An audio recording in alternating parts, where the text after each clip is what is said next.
Welcome to The Explainer. Today we're diving into a really profound, ancient method of psychological liberation. We're pulling directly from the Mahaprajnaparamita Sastra, specifically focusing on a fascinating meditative practice known as the 9 marks. So if you've ever wanted to understand how ancient philosophy tackled the absolute root of human anxiety, attachment, and suffering, well, you're definitely in the right place. Let's just jump right in and get ready for a serene but highly focused journey into the mind. Seriously, have you ever felt completely trapped by the relentless pursuit of physical beauty, material desires, or maybe just that quiet, lingering fear of death? It's pretty much a universal human condition, isn't it? We spend so much of our lives endlessly chasing after worldly desires, what the ancient texts actually call the 5 desires, only to find ourselves just exhausted by the anxiety that always seems to follow. We're constantly seeking out what looks good, what feels good, completely ignoring the incredibly fragile reality of our existence. Well, this explainer is going to show you exactly how ancient practitioners broke free from that exact trap. Okay, here's our roadmap for today. First, the suffering of desires. Second, the steps of the 9 marks. Third, how revulsion breaks the attachments. And finally, the Bodhisattva's compassion. Section 1. The suffering of desires. The illusion we chase.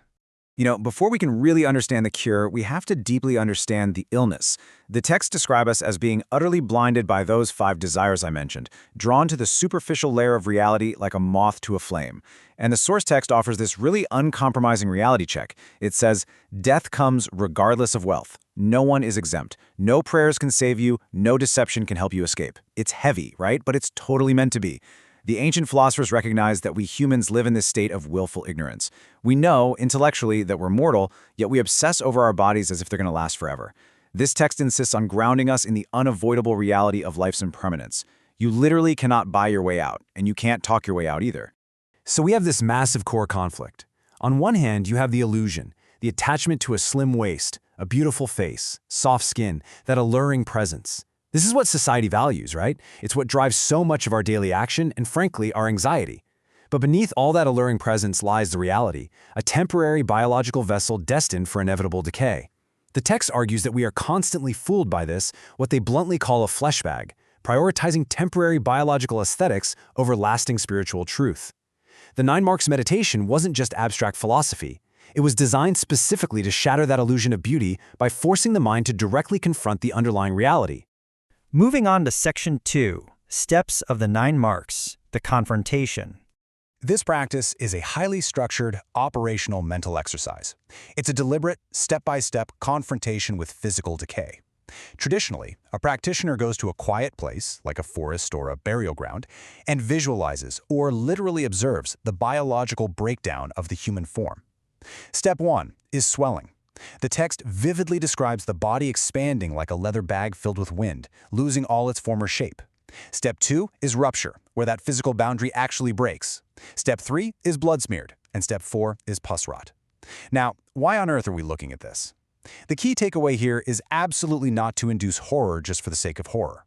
A bodhisattva observes this with a serene, pure perspective. By watching a beautiful form decay into a ruptured, fluid state, the practitioner asks themselves, where did those alluring eyes go? Where's that slim waist? Was my attachment real or just an illusion of temporary conditions? Then we hit Step 5, discoloration, where the skin turns bruised and black. Step 6 is devoured, where the body is consumed by birds and beasts, a pretty stark reminder that, hey, we're just part of the food chain. Step 7 is scattered, as the remnants are pulled apart. Step 8 is bones. Nothing is left but white, scattered bones, which completely erases the concept of male, female, short, or tall. And finally, Step 9, burn to ash. Imagine actually taking your deepest physical craving and running it through this mental simulation. When the object of your absolute desire is reduced to scattered ash blowing in the wind, what's left to cling to? The illusion of physical permanence is entirely, completely dismantled. Section 3. Revulsion breaks the attachments, the psychological medicine. So, what actually happens to the mind when it undergoes this intense simulation? To understand the psychological mechanism at play, we need to look at the mind of revulsion, or Yan Li Sin.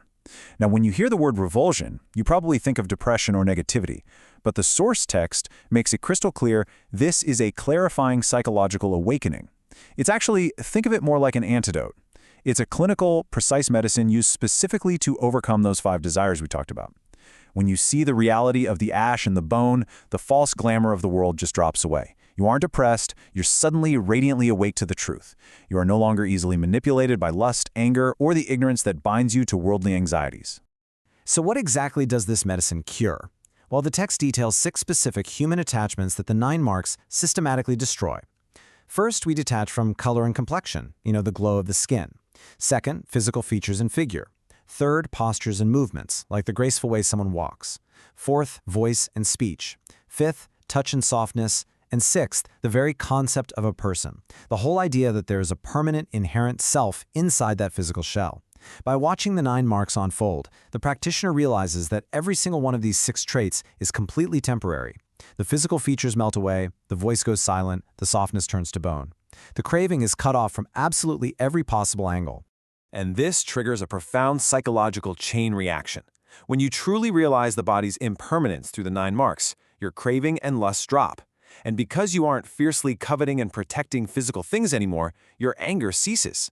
I mean, think about it. Most of our anger comes from not getting what we want or losing what we have, right? When you don't covet the body, anger literally has no fuel. And when craving and anger are gone, the root ignorance of the mind shatters. These are known as the 3 poisons.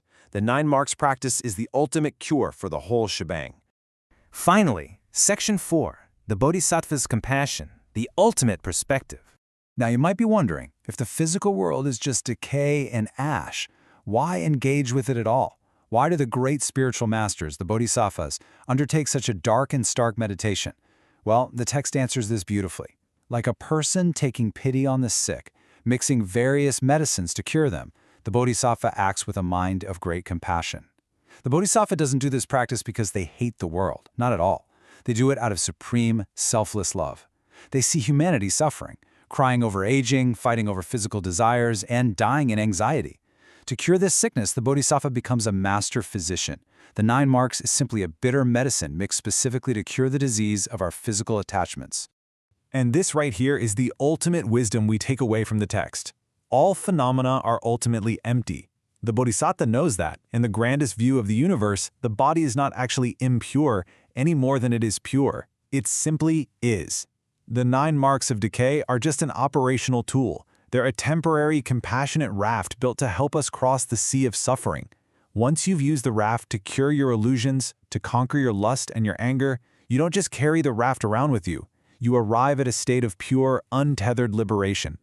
I really want to leave you with this final, provocative thought. If we successfully apply this ancient wisdom, if we walk through the 9 marks and actually allow the illusion of our physical body, our beauty, and our worldly desires to completely fade into ash, what is the true, immortal essence that remains? What are you, really, when you are no longer defined by the flesh? Thank you so much for joining me on this explainer. I genuinely hope this deep dive into the Mahaprajnaparamita Sastra has sparked a new curiosity about your own true nature, far beyond the physical form. Keep questioning, keep learning.